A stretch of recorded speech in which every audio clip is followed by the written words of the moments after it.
എനിക്കറിയില്ല ഈ ഗോപിയുടെ ഈ അങ്ങനെ ഒരു ഇൻസ്പിറേഷൻ അങ്ങനെ പറയുന്ന ഇതിലോടൊന്നും എനിക്ക് വിശ്വാസമല്ല. എന്താ കാര്യം എന്ന് വെച്ചാൽ ഈ ഇതിൽ വരുന്ന 5 പാട്ടും ഈ പുള്ളി ചെയ്തത് എനിക്ക് തോന്നുന്നു 1 മണിക്കൂർ 2 മണിക്കൂർ അത്രയും കണ്ട് എടുത്തിട്ടുള്ളൂ. അതെ അതെ. അപ്പം സംഭവിച്ചെന്ന് വെച്ചാൽ ഞാൻ പോയിരിക്കുന്നു, ഞാൻ എൻ്റെ ഇത് പറയുന്നു, എനിക്കിതാണ് സിറ്റുവേഷൻ എന്നൊക്കെ പറയുന്നു.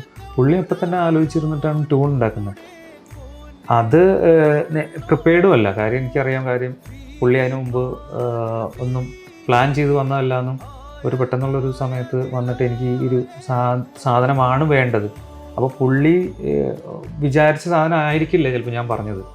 എനിക്ക് വേണ്ടത് ഇവിടെ ഇങ്ങനത്തെ ഒരു കവാലിയോ അല്ലെങ്കിൽ വേറെ ഒരു പുറത്തൊരു കൺട്രി സോങ് ആണോ വേണ്ടത്, ഇങ്ങനത്തെ സംഗതികളാണ് ഞാൻ പറയുന്നത്. അപ്പോൾ കൺട്രി സോങ് ആണെങ്കിലും ഓക്കെ, നമുക്കിത് നോക്കിയാലോ എന്ന് പറഞ്ഞിട്ട് പുള്ളി പറയുമ്പോൾ എനിക്ക് കൺവിൻസ്ഡ് ആണ്.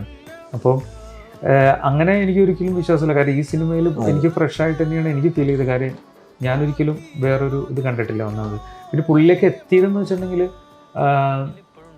എനിക്ക് ഞാൻ പുള്ളിയുടെ ഭയങ്കര ഫാനാണ്. എന്ന് വെച്ചാൽ പുള്ളിയുടെ പാട്ടുകളും നമ്മൾ ഒരുപാട് ഇഷ്ടപ്പെടുന്നതാണ്. പുള്ളിയുടെ ബാക്ക്ഗ്രൗണ്ട് സ്കോർ ഭയങ്കര ഇഷ്ടപ്പെടുന്നതാണ്. അപ്പോൾ ഈ സിനിമയ്ക്ക് ഭയങ്കരമായിട്ട് പുള്ളിയുടെ സപ്പോർട്ട് കിട്ടും എന്നുള്ളൊരു വിശ്വാസം എനിക്കുണ്ടായിരുന്നു. ആദ്യ ഘട്ടങ്ങളിൽ ഞാൻ വേറെ ഒരു മ്യൂസിക് ഡയറക്ടറാണ് പ്ലാൻ ചെയ്തിരുന്നത്.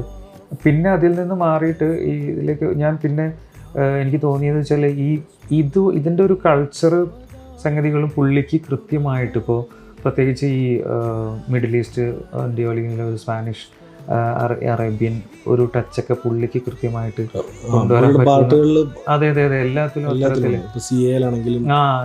അങ്ങനെ പുള്ളി ചെയ്യാറുണ്ട്. അപ്പോൾ അത് ഗുണകരമാവുന്നുള്ളൊരു വിശ്വാസത്തിന്റെ പുറത്താണ് ഒരു നോർത്ത് ടച്ച്. ഇപ്പം സിയയില് പിന്നെ അജിപ്പാൻ എന്ന് പറഞ്ഞ ക്യാരക്ടർ സാറ എന്നുള്ള ക്യാരക്ടറിനെ തേടി പോകുന്ന സമയത്താണ് ആ റബ്ബ മേരെ റബ്ബ എന്നുള്ള കവാലി ടൈപ്പ് സാധനം അതിൽ വരുന്നത്.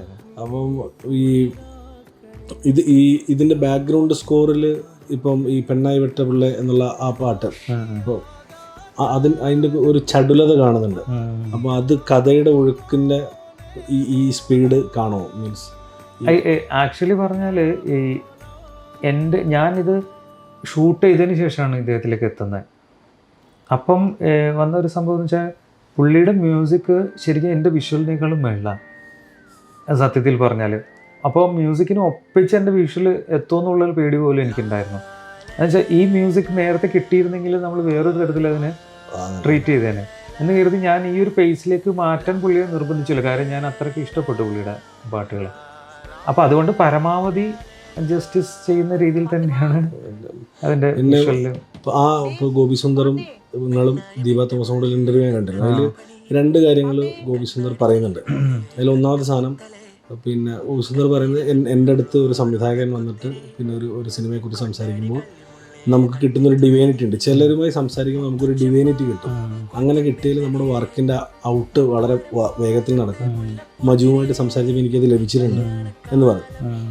കുറച്ചും കൂടെ കഴിഞ്ഞിട്ട് ഇൻ്റർവ്യൂവിൽ അവസാനം പിന്നെ മജു പറയുന്നുണ്ട്, ദീപ തോമസിനും പിന്നെ ഗോപി സുന്ദറിനും ശരിക്കും പറഞ്ഞാൽ കുറേ അധികം പടങ്ങളിൽ വർക്ക് ചെയ്ത് പിന്നെ വളരെ എക്സ്പേർട്ടായ ആൾക്കാരാണ്. നിങ്ങൾക്ക് ഇനി തെളിയിക്കാനില്ല. അതേസമയം എനിക്ക് ഇതൊരു പരീക്ഷണമാണ്. അപ്പോൾ ആ സമയത്ത് ഗോപി സുന്ദർ പറയുന്നൊരു സാധനമുണ്ട്, അങ്ങനെ ഇല്ല, എനിക്ക് എൻ്റെ ഓരോ സിനിമകളും അടുത്ത സിനിമയിലേക്ക് എത്തണമെന്നുണ്ടെങ്കിലും എൻ്റെ വർക്ക് മനോഹരമാണെന്നുണ്ടെങ്കിലും ഓരോ സിനിമകളും നിർണായകമാണ് എന്ന് ഗോപി സുന്ദർ പറയുന്നുണ്ട്. ഈ 2 സാധനങ്ങൾ പിന്നെ ഗോപി സുന്ദർ പറഞ്ഞ അളവിൽ തന്നെ മജുക്ക വിശ്വസിക്കുന്നുണ്ടോ?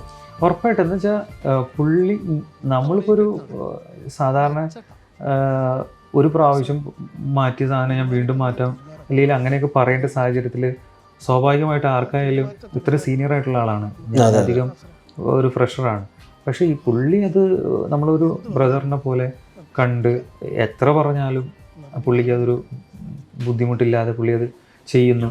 പിന്നെ അദ്ദേഹം ആ പറഞ്ഞ കാര്യങ്ങൾ നമ്മളുടെ അടുത്ത് പറയാറുണ്ട്. പുള്ളിക്ക് വേറൊരു ഇതിൻ്റെ സമയത്തും ഇതൊരു ഡിഫറെൻ്റ് ആയിട്ടുള്ളൊരു പരിപാടിയാണ് എന്ന് പുള്ളി അല്ലാതെയും പറയാറുണ്ട്. അപ്പോൾ അതുകൊണ്ട് അതിന് വേണ്ടി പറഞ്ഞതാണെന്നോ അല്ലെങ്കിൽ അത് അവിശ്വസനീയമാണെന്നോ ഇല്ല, കൃത്യമായിട്ടും പുള്ളി മനസ്സിൽ നിന്ന് തന്നെ പറഞ്ഞായിട്ട് ഉറപ്പായിട്ട്. ഇപ്പോൾ ഇന്നലെ നമ്മൾ പ്രിവ്യൂ കണ്ടപ്പോൾ എല്ലാവരും പറഞ്ഞൊരു കാര്യം, ഭയങ്കര സോളുള്ള സോങ്സും ഭയങ്കര ഇതൊക്കെയാണ്.